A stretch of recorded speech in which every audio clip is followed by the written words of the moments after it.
Welcome to the Startup Support Surgery podcast, where we light the entrepreneurial spark in medics and healthcare professionals. Join me, Dr. Jo Watkins, GP, business coach and co-founder of The How People, on a journey to discover where your medical know-how meets the business world.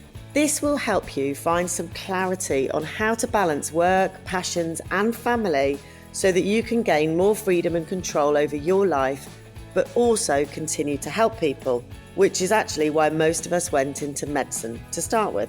Embarking on this entrepreneurial adventure is not easy. It is a roller coaster of emotions, but it's hugely rewarding and exciting in the process. Drawing on my 20 years of blending medicine and business as a GP, I am here to share experiences, insights and lessons. Expect lively chats, expert interviews and real-life stories from medics who have taken their own path. Let's break free from traditional healthcare norms and explore more innovative ways of making a real difference to people's health and well-being, along with paving the way for a brighter future for us as healthcare professionals. Oh, don't miss my free PDF called From Stethoscope to Startup, which is an 11-page guide in the show notes full of practical help and advice. This is your roadmap to kickstarting your journey with us. Enjoy the show. So welcome back to the podcast. This time last year, I started a podcast. I wasn't sure what that was going to involve, but I promised myself I was going to do 30 episodes in the first year. And with the help of the amazing Pete from Monkey Pants Production, that is what we did. And then over the summer, June and July, I did 6 bonus episodes. And now we are back at the ready at the beginning of the next academic year. And I'm really excited about the guests that I'm bringing to you over the next year. We are starting with a fantastic doctor. She's a doctor, she's an expert, she's a digital marketeer, she is a brilliant entrepreneur and businesswoman. This is Dr. Tessa Davis, who is a pediatric emergency medicine consultant. Her business, the ACE Your Consultant Interview Academy, helps doctors prep for their substantive consultant interviews. She's also the program director of a pediatric emergency medicine master's course at the Queen Mary University of London, and she is co-founder of Don't Forget the Bubbles. I heard about Tessa Davis through a different podcast. We will be talking about this within our conversation. We've never spoken before. It was one of those where we picked up the phone and our first conversation was on Riverside to record this podcast. I absolutely loved talking to her. She is quite far down the line on her digital business journey, and it was an absolute privilege to hear from her exactly what has taken her to get to this point. So welcome to the show, Tessa. And my random fact for you about Tessa Davis is, despite the fact she sounds very, very Scottish, she's actually got an Australian passport. She trained out there, has lived out there for many years. So Tessa, welcome to the podcast. Thank you. It's fab to be here. Well, I'm very, very excited to talk to you. I've given you a bit of an introduction. We've only met recently. We've never actually spoken in person. I really like these ones because it's a very organic conversation, because we've never had this chin wag. We've never swapped ideas. So just tell everybody where you are sort of clinically, what you do and what your current business is about. And then we'll dig into how this all began. Sure. So I'm a consultant in pediatric emergency medicine. I work at the Royal London Hospital and I've been a consultant for 7 or 8 years now. I also run a master's course at Queen Mary University of London. I'm the program director of a pediatric emergency medicine online master's. And I run my business, which is to help final year trainees and locum consultants prep for their substantive consultant interviews. Amazing. So you have got a lot on, and you also have 3 teenage children. Is that correct?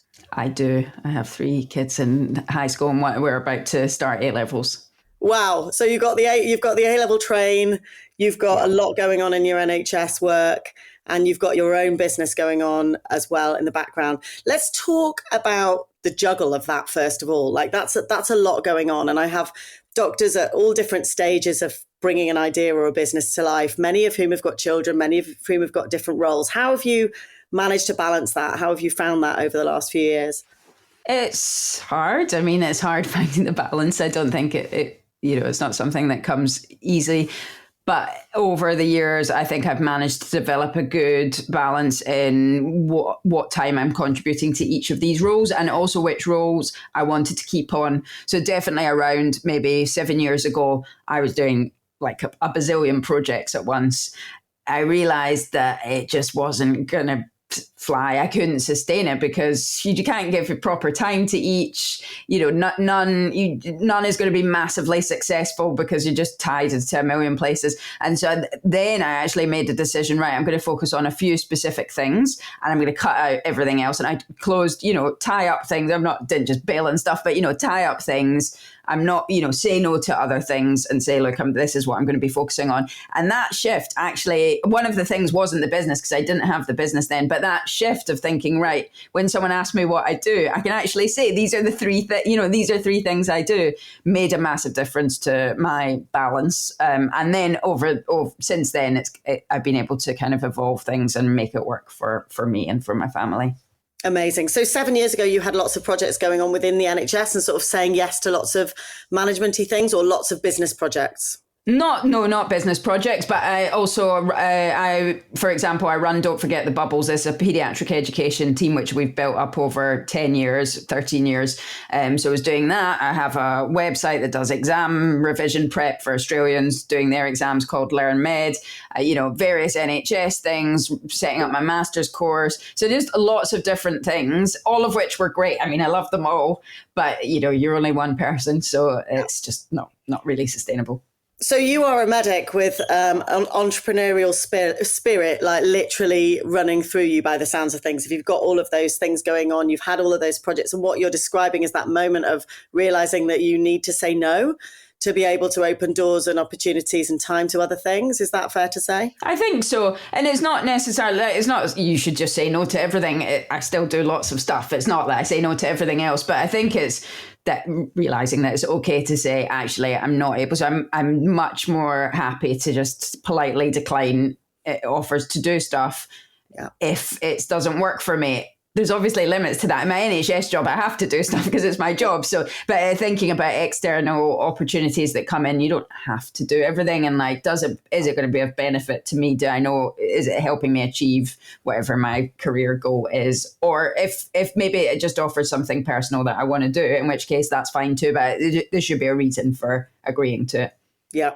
So a lot of the people that listen to this podcast are at various different stages of developing an idea, potentially a side hustle, potentially a business, potentially packaging their professional expertise slightly differently to be able to help people in a different way. And I think we all feel the frustration as NHS doctors of not being able to do that quite in the way that we maybe felt that we could 10 years ago. And people are developing online courses, coaching programs, service-based products using their expertise. And that's how we first met. I first heard about you on James Wedmore's podcast because of this course that you've run to help people get their substantive posts. Can you tell me a little bit about that and your online business journey from that being like a fledgling idea through to where you are now? Yeah, so it's not the first thing I've done in business. So I kind of maybe it's the right thing for me. But there were things that I did before that helped me learn the skills and like learn what worked and what didn't. And going, thinking back to Don't Forget the Bubbles, which is a not-for-profit. We don't get paid to do it, but we have to obviously run the finances of it. It has to be financially sustainable, I guess, is probably a thing that helped me think about delivering things for a fee because we run online courses. And also that experience of delivering online content through Don't Forget the Bubbles, through Learn Med, which is the exam prep business I mentioned to you, and through my online master's. So that I've got a lot of experience of community building and online education, but maybe less so on the business side. I started doing some writing, so I do a lot of content creation through that, and started doing some ghostwriting for other people. This is like for well outside my comfort zone for American corporates CEOs working in e-com businesses and stuff, where I was ghostwriting their social media content, which, really pushed me outside my comfort zone. Even just getting on calls and pitching to these people is like nothing I'd ever done before. And so it did teach me a lot about how to handle these kind of situations. In the end, it's probably not the right thing for me, because I don't know that it's the best use of my skills or where I wanted it to go. And I ended up finding a way to combine all of these things: the online education, the community building, my coaching ability, and using my business knowledge to do that. And so I'd been doing some one-to-one helping people with interview prep, because I was really a terrible interviewee myself throughout my training. And I couldn't get onto pediatric training for several years because my interview technique was just it was a car crash. And it was very painful going through my whole career, like knowing how terrible I was at interviews. And so when it came to my consultant interview, I really tried to take more control of it and streamline my prep and work out what I needed to do to get the job. And when I worked that out, I was then able to help other people. And I was doing that on a one-to-one basis. And I realized that I enjoyed it. They got a lot out of it. It combined the things that I was passionate about, which was the online education, mentorship, community building. And the community building was kind of the element that then extended it to a course. How can I take it from one-to-one to having a meaningful course? And also it means it's scalable as well, because with one-to-one coaching, there's only so many of you, many hours in the day. But so it's integrating all of that into a course that is fun, that means people feel connected to all of the other people prepping with them. And also you realize you're not alone when in a stressful situation. And so that's how I kind of moved it from the one-to-one to a group course. And this course, James Wedmore's course, was the thing that helped guide me as to how to make that that change from one-to-one to a course. And I'm very good at following people's rules, and he just tells you what to do. And so I just did what he said, literally to the letter. And I just did it in a very short space of time, but maybe as an emergency pediatrician, and we just like good with a deadline and good with time pressure. And so I just launched it very quickly within 30 days, my course. And since then I've just done the same course, but the same launch 10 times. I've just finished my 10th one. And so each time I'm just doing the same thing again and again, but tweaking it slightly and improving it each time. Amazing. So much there I want to pick apart. First of all, I love the fact that you have drawn that found that perfect point between your professional experience, your personal difficulties, and what you're passionate about. That is basically the key element that you've picked out there, isn't it? About the interview and what is required of you and how you're able to support people and help people. And then you talked about doing that one-to-one. And I think this is really important for us to talk about this whole one-to-one to one-to-many, because what I see is a lot of people wanting to jump straight to one-to-many. So James is among many fantastic people, coaches, guides out there who explain quite rightly about the fact that if we're just focusing on one-to-one coaching, support, service-based business, whatever it is, if we're coaching one-to-one, then we are exchanging time for money. We've only got so many hours in the day. You can't possibly see that many clients in a 9 to 5. So, you need to be looking to scale. But I think the key here is that audience, that established, look at the experience that you've had. Can we talk a little bit about that from somebody that's coming out of nowhere compared to you? Because doing the one-to-ones is essential. I still do some one-to-ones. It's not that I don't do any, but actually that process of doing the one-to-ones and getting to know your audience is you couldn't launch a successful course without knowing who they are, because that's where you learn what their problems are, how to solve their problems and what works and what doesn't work, how you relate to people, how you are as a coach.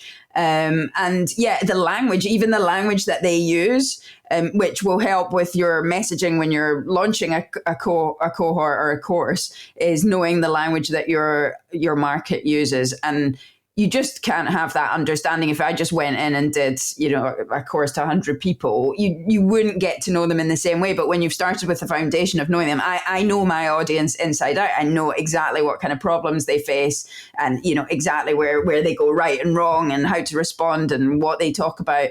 And that's because of the one-to-one experience. So I don't think you should skip that. I think it's essential. It's the best way to understand your audience. Yeah. So that bit needs to be done first. And then always, I think, with an open mind as to what is possible.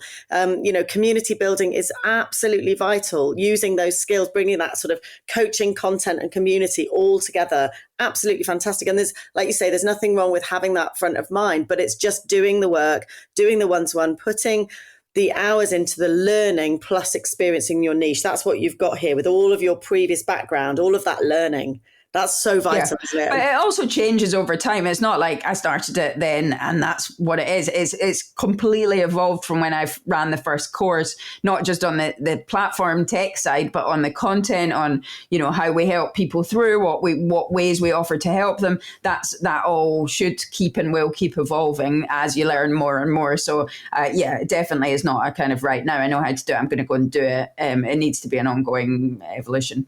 Yeah. And that whole rinse and repeat, the same launch for the same product for the same group of people. How important is this niche or niche? Or I know James is a big talk about niche a lot. Yeah. I talk about niche with my clients, obviously, especially for GPs. It's like the total opposite of what we do in normal life. We don't have any filters as to who we see and how we help people. So tell me a bit about that as a medic. How important is it to niche down?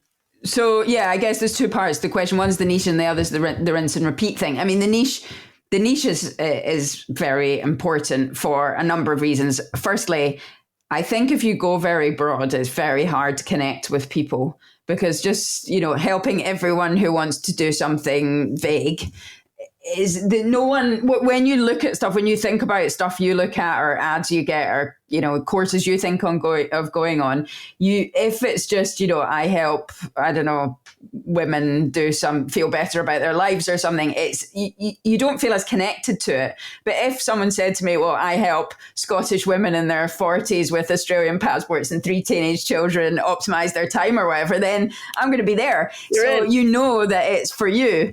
And that's why I just think you can get much better connection with your audience and the right people as well coming to your courses if you are very specific. And also this helps not just with the course itself, but with any kind of launch. Because if I think about, I run a free webinar that people come to and then I tell them about my cohort. And so they also get the free tips and training. But my webinar is like tips on how to prep for your consultant interview. So if you're not a consultant, if you're not in the NHS, if you're not prepping for your consultant interview, you're not going to bother coming along to my webinar. So I know that the people who come along or the people who read my emails about consultant interview prep, they are interested in consultant interview prep. Whereas if I'm doing something broad about interview tips in general, I'll be getting people from all sorts of industries that won't necessarily be suitable. So I think being niche just helps you with your messaging, helps you connect with your audience, helps you deliver something that's more tailored to them. And it just makes it a better experience, even though it seems like you've got less people or fewer people to market to or whatever. Actually, in the end, if you do it well, then you can do very well with it. Absolutely. And that's that concept of having a small number of perfect leads rather than, thousands of people that are not going to buy the product from you. But it's a really hard concept, I think, for medics to grasp. And the more they hear that from people like you, the better that is hopefully going to sort of make sense. And I think yours is a really good example. You are wanting the vast majority of people that see what you're doing to not want to be able to identify themselves as not wanting your help. That is as valuable as somebody sticking their hand up and wanting it, isn't it?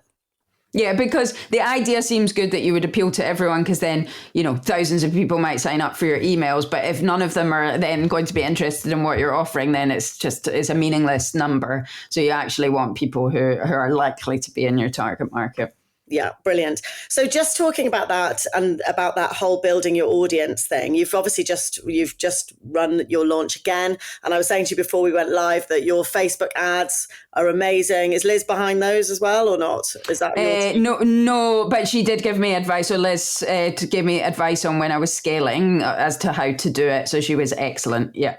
So I'll link Liz down in the show notes, Liz Melville, who is a brilliant Facebook ads specialist and coach. But tell me about that, because I think a lot of the time, as the people that come into my program sort of progress with their confidence and clarity around who they're going to help, then they go out and find their first clients, then they start looking towards scaling and moving into different realms.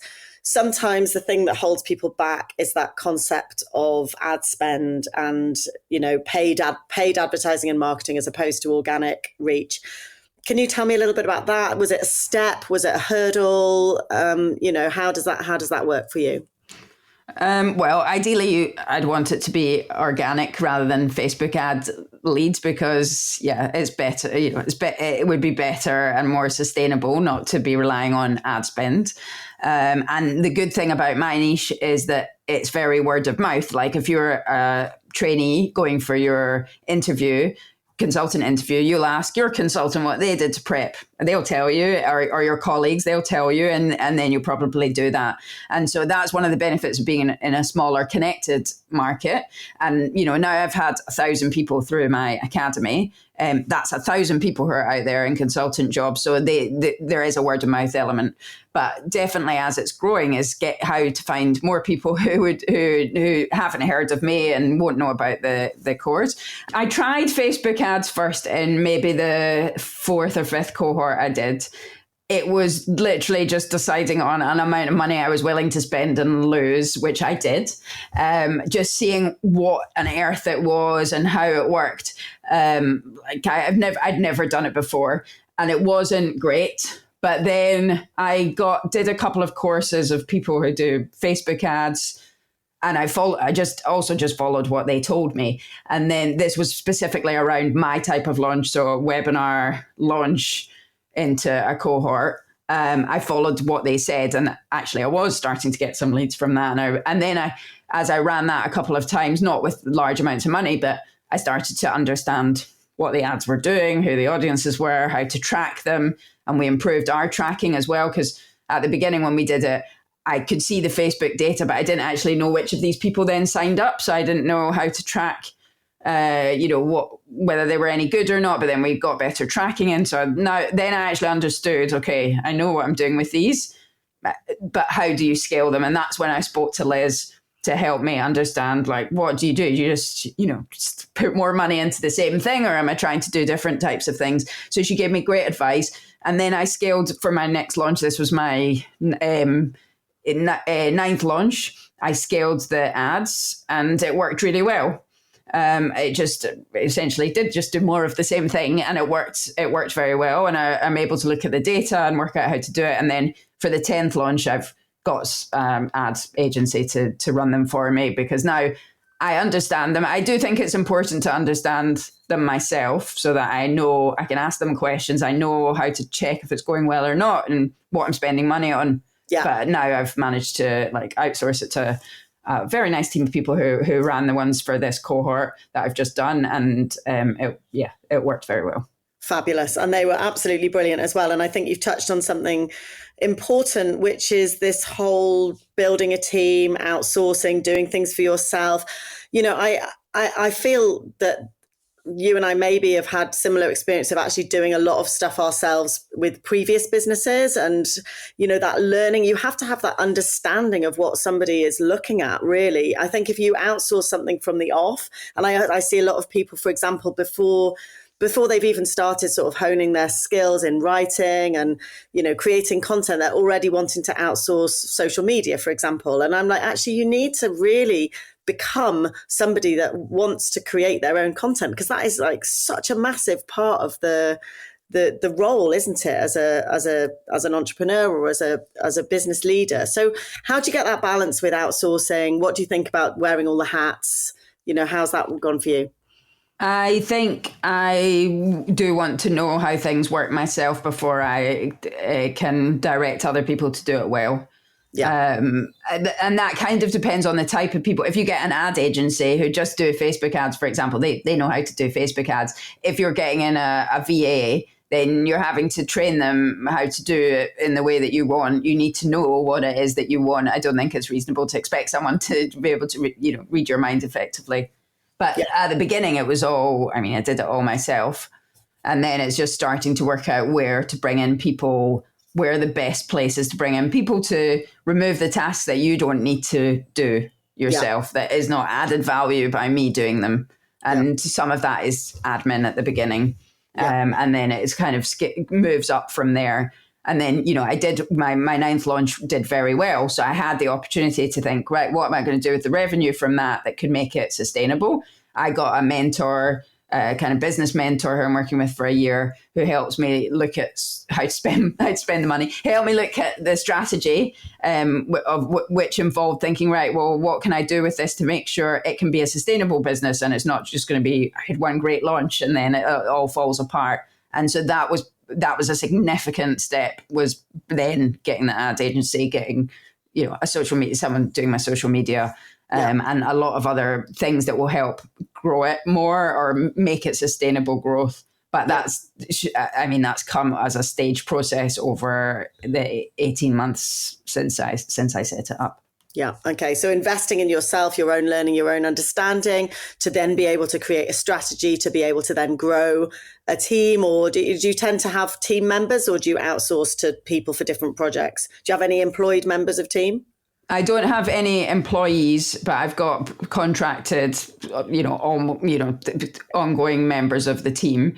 And I've brought them in places where I think are going to be most important. So I have a community manager who looks after the kind of success of having people inside the community, making sure they know where things are and what button to press and that sort of stuff. And then, so that we can troubleshoot any people who are having issues and offer them more support. And then I've brought in now someone to run be head of the coaches in my community, who's someone I work with on actually all of these roles that I mentioned to, who I know very well, who we work very well together, and she's a great coach and debriefer, and so she has taken charge of the other coaches so that we have consistency in the coaching that we're giving. So it's not like you get better coaching from Tessa than someone else, but all the coaches are delivering something good. And I've got someone who runs runs the digital marketing side of my launches. So these are probably the three key people in the team, and other people are doing kind of smaller stuff. And then there's more outsourcing. And then I've got some mentors and coaches myself. Wonderful. So this growth, this development, this investment in you and building your scalable business, what you need at the beginning, you come across these hurdles and you need to kind of learn about different things. As you grow, they become different problems and different challenges, and you have to lean in and learn from whoever is the right person at the time. So thank you for sharing that. Really appreciate it. What about the sort of real life struggles? We talked a little bit at the beginning, but you've got this like growth digital business now. You've got your NHS hat. How do you see the sort of future developing for you with those two things going on? And, what are the challenges that you face sort of day to day with that? I don't know how I see the future is the honest answer. I don't know. At the moment, I think it works well, and I enjoy my clinical work. So I really like it. I like going to work. I like doing my shifts. It's an exciting place to work.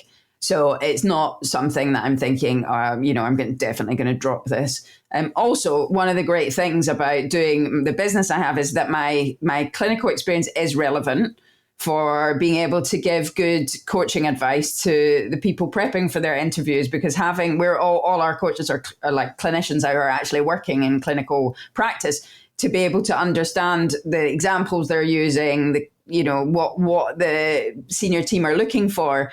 I'm able to bring that to my business as well. And there's definitely an element that if I quit clinical practice, it would be harder for me to do that effectively. It's not impossible because I've got other coaches, but it would be harder. So I think, I'm not planning on changing anything as things go currently. Yeah. But it's important to find the balance, and having that part where I do essentially a couple of shifts a week at the hospital, and the rest of the time I'm managing my own time. Means that I can be more flexible for my kids. As with, teenagers, you have windows of opportunity where they want to talk to you, and I want to be present for these times. So and when you're at a shift, I'm not there when they come home from school at 4 because I'm on a shift. Whereas now I will be, and having that balance has been really nice. So even though it's busy, I am busy. I can at least manage my time, so I can arrange things when works for me. Wonderful. So what would you say to somebody either, in a hospital job or a GP who is maybe done some training and is sitting there sort of wondering how they kind of bring this idea to life, particularly people that have trained, I see people that have done the lifestyle medicine diploma or menopause courses or trained as coaches. I've got a couple of consultants who obviously at the top of their game with their knowledge and expertise, but they want to package it up and help people in a different way that isn't just sitting in a private hospital. So maybe somebody who's at that idea generation stage, what sort of advice would you give them now, being that much further down the line, having done what you've done? I think finding people that can support you to talk about these ideas is good, because I think it can feel quite isolating. Like if you're the only medic who's thinking about doing this, and then it's a bit like, does everyone think I'm, why am I doing this? Am I, just interested in money or whatever it is that you worry people think. And so I think it can be quite isolating if you're not with like-minded people.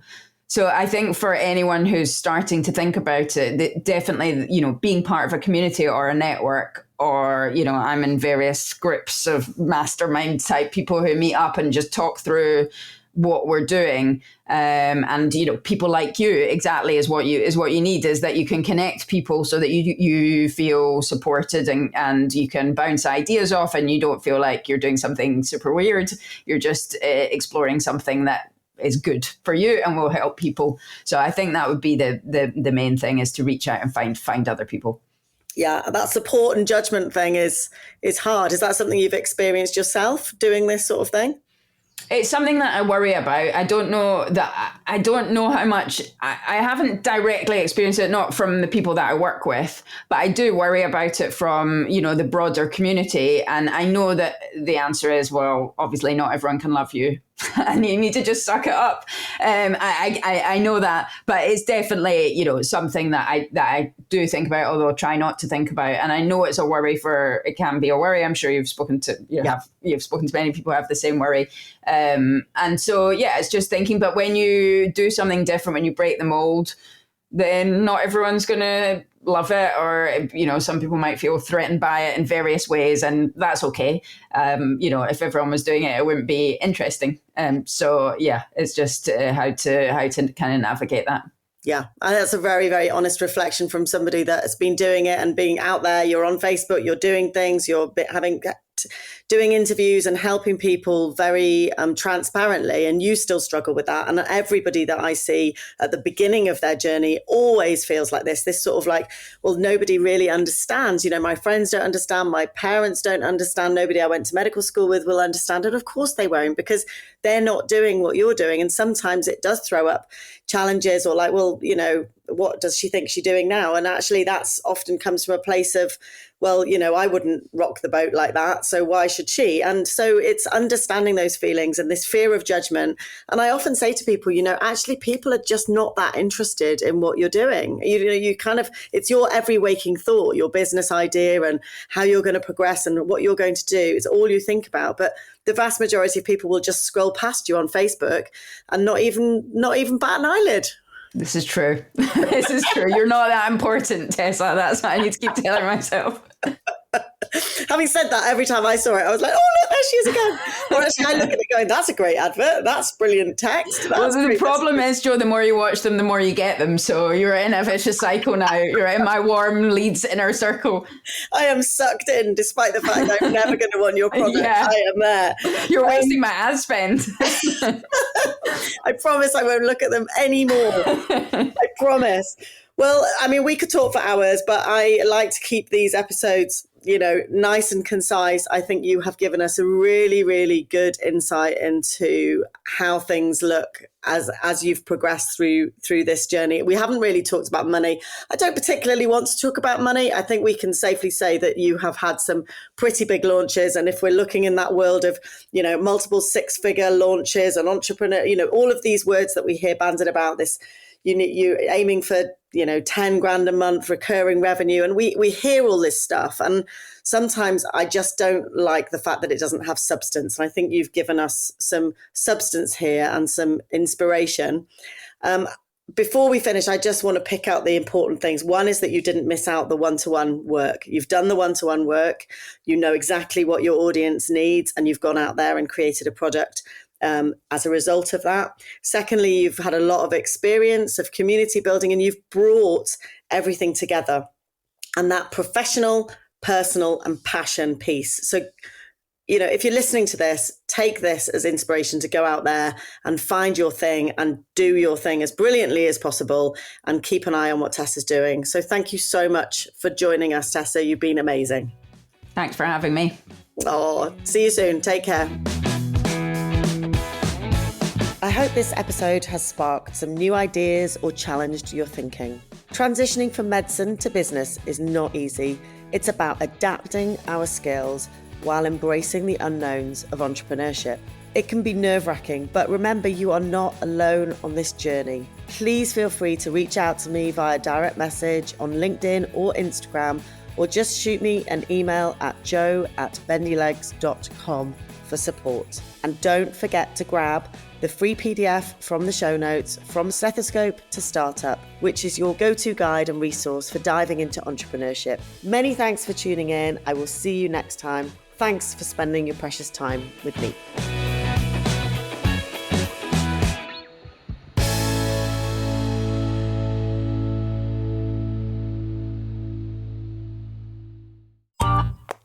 This has been a Monkey Pants Productions podcast. Ready for a great night out?